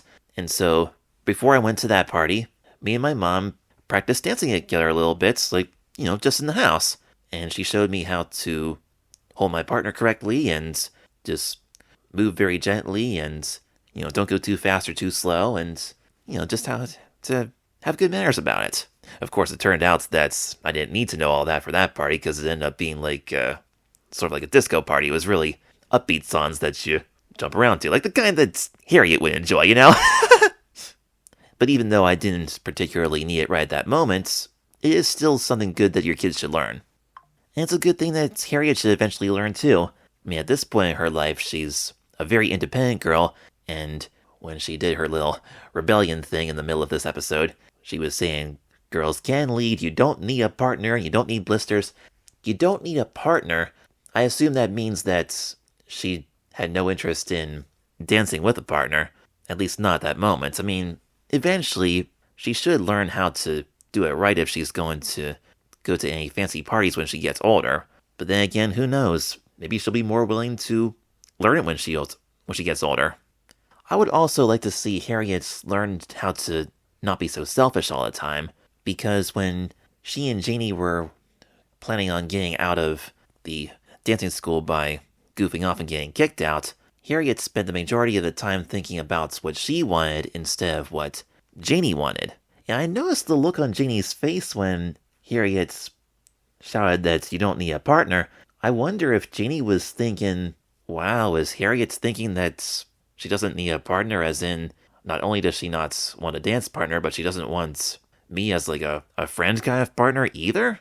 I mean, yeah, I totally get that Harriet has this desire to be strong and independent, but you gotta be able to get along with other people too.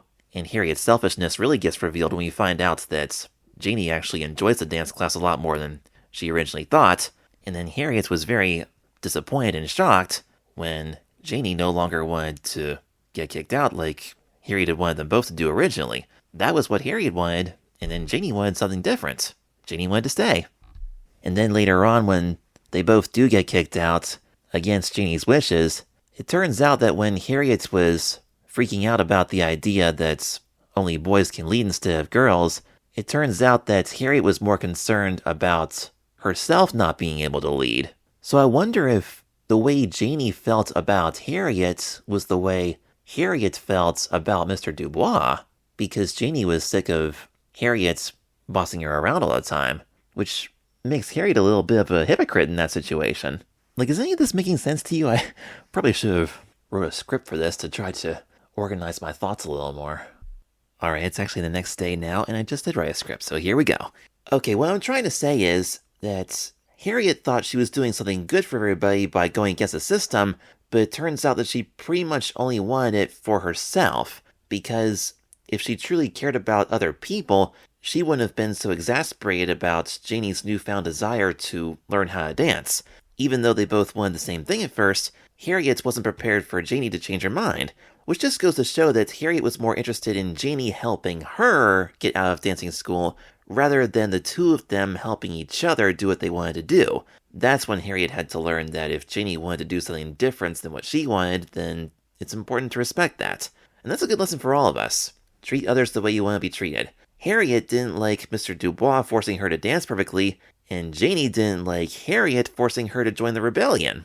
Which is interesting because Harriet assumed that she was doing Janie a favor by convincing her to escape the annoying teacher, not realizing that, in a way, Harriet was behaving just like the annoying teacher in the process. So that was a tough lesson for Harriet to learn, and that whole situation was very well written. I enjoyed that a lot. I especially love that final line at the end where Harriet said, "Part of being a best friend means knowing when to lead and knowing when to follow." They could not have picked a better way to conclude that episode. That was absolutely 10 out of 10 perfect. Because when it all comes down to it, it doesn't matter if you're a boy or a girl or a man or a woman, it's important to know when to lead and when to follow. Because there's a time and a place for both. And figuring out exactly when and where is an essential part of growing up. I was just thinking, feminism plays a major role in this episode, and the story takes place right around the beginning of the women's rights movement, and we've certainly come a long way since then. Our society has gradually become more willing to accept the idea that girls can be leaders. We've seen women become doctors, lawyers, astronauts, Olympic athletes, scientists, engineers, and do all kinds of things that no one thought possible 60 years ago. And I support that 100%. But does that mean that all women should be leaders? Not necessarily. Some women make excellent leaders, and that's a good thing. But there are others who prefer to be stay-at-home moms and let their husbands go to work. Some feminists might tell you that that kind of lifestyle is old-fashioned or uncool. But if a woman wants to stay home and raise her kids, and maybe even homeschool them, there's absolutely nothing wrong with that. And that's exactly what Harriet learned today. Ballroom dancing wasn't her thing, but Harriet had to accept that Janie was choosing to learn to dance the traditional way, and that's okay. See, some liberals will say that all women should lead, and some conservatives will say that all women should submit or follow. I personally think there needs to be a balance between the two. All of us, male and female, need to learn when it is appropriate to lead or follow, and that's just like what Harriet was telling us as the show ended. As for me personally, I'm a grown man, but I usually see myself as more of a follower than a leader. Growing up as an autistic-only child, I've had very little experience in the field of telling other people what to do. But if a person I trust tells me to do something, I'll do it. Or at least try to. So I personally don't mind being told what to do, which is why I find Harriet's theme song somewhat annoying. But yeah, growing up, I was never the biggest or most masculine boy in my class, and I had no interest whatsoever in playing rough or getting dirty. I preferred reading, writing, drawing, studying maps, watching TV, and exploring malls and grocery stores. So on top of having autism, the whole issue of gender stereotypes was something that I struggled with a lot as a kid, and the whole cultural attitude saying that boys are naughty and girls are nice made things even harder for me. That's why I rarely had any friends. But as I've gotten older, what I've come to realize is when people say that all boys are this way and all girls are that way, that's a lie. Or at the very least, it's a false assumption. It's not true at all. We're all different in our own way, and it has nothing to do with our gender or age or anything else. It's all about who we are as individuals. And I think that's the main reason why I've always had kind of a soft spot for strong female characters in kids' media. As a kid, I was a huge fan of Peppermint Patty, as I said earlier. I've also enjoyed characters like Pippi Longstocking, Judy Moody, Amelia McBride from Amelia Rules, and Pepper Ann to name a few. And now Harriet. I can totally relate to how these characters want to be different from other girls, just as I'm a little bit different from other guys. I enjoy reading books about girls, and I work in a department store where the majority of the customers happen to be women, but that doesn't make me any less of a man. And even if Harriet prefers action and adventure over elegance and perfection, that doesn't make her less of a girl either. People might not understand that yet in 64, but Harriet is way ahead of her time, and her stories in the book by Louise Fitzhugh helped pave the way for many of the changes we've seen in our society over the last half-century. So yeah, Cross My Heart and Hope Not to Dance is a fantastic episode of Harriet the Spy. Episode 1, okay. Episode 2, better. Episode 3, I'm hooked. If I wasn't in love with this show already, this episode just knocked my socks off. That scene in the middle with Harriet trying to take a stand by dancing freestyle was epic. But more importantly, the thing that makes this show so wonderful is its abundance of multi-generational appeal. I think it would be a perfect choice for children and parents to watch together as a family, because it opens up so many opportunities for meaningful discussions. Families can talk about knowing when to lead and when to follow. How can we help our kids learn to accept situations that require discipline, obedience, and cooperation? And when would it be a good time to allow kids to freely express themselves and have fun? Because there needs to be a healthy balance between the two. Should boys and girls be required to do things a certain way based on their gender? Or should we be more flexible about that? If so, when and how? The answers to these questions are different for everybody. And rather than talking viewers into choosing one idea over another, Apple TV's Harriet the Spy leaves things open for families to sort out amongst themselves. It does a spectacular job at showing kids some of the realities of how things used to be when their parents and grandparents were growing up, while showcasing both sides of the spectrum. Some people are glad things have changed since then, while others may be nostalgic for a time when things were done more traditionally. Regardless of whether you're on Harriet's side, or her parents' side, or Janie's side, or even Mr. Dubois' side, this show allows you to see many different perspectives on the same issues. So instead of trying to stick a certain type of propaganda in your face, it allows us, the viewers, to think for ourselves so that we can decide what the real value is behind the story. And that is incredible. I'm so pleasantly surprised by how good this show is getting. This is why I save it for the end of the month. With the 4 shows that I've chosen for the first season of Kids TV and Me, I like to think of each month of this podcast as a 3-course meal. Reading Rainbow is like the salad. You know, the first course loaded with colorful, vitamin-rich educational contents comparable to fresh fruits and vegetables. Next, for the main course, Kipper the dog and Frog and Toad are sort of like the meat and potatoes, the warm, satisfying stories that aren't exactly educational per se, but feature characters who treat each other well, spend quality time together, and work their way through simple everyday situations with childlike enthusiasm. And, well, at least for me, Harriet the Spy is the dessert. The show that I find incredibly enjoyable, but might contain a few questionable ingredients here and there. Plus, it gives my heart and brain a mild sugar rush every time I watch it. Not in an overstimulating way, but mentally sweet nonetheless. And I'm so happy to be sharing my more analytical experience with this show with you guys. Therefore, I will continue to do more next month. On the final Saturday of April, we will be talking about Harriet the Spy Season 1, Episode 4. Harriet the Spy... wait, what? It's just called Harriet the Spy... Oh, I'm sorry, I read that wrong. It's actually called Hermit the Spy.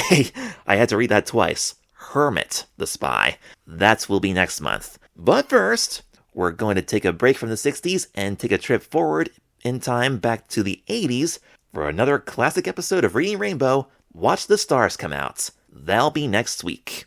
And that concludes our podcast episodes for March 2026. Thanks for joining me on these fun rides, and I hope to see you back here in April for lots more fun. Until we meet again, this is Joshua Stauffer signing out. Hope you guys have a wonderful day. Thank you so much for listening, and I will see you next time. Miss Welsh, may I have this dance? What? Janie, what are you doing? Asking Harriet to dance. I can't. I'm terrible. Just follow my lead for once. It would be my pleasure. No! Miss Welsh! Miss Gibbs! Stop this! Mrs. Welsh! Mrs. Gibbs! Well, at least they're dancing. That's true. Ow! Harriet, you stepping on my toes. I told you I'm bad at this. Hey, I've been thinking, and I want to make another oath. To not make any more oaths. You read my mind.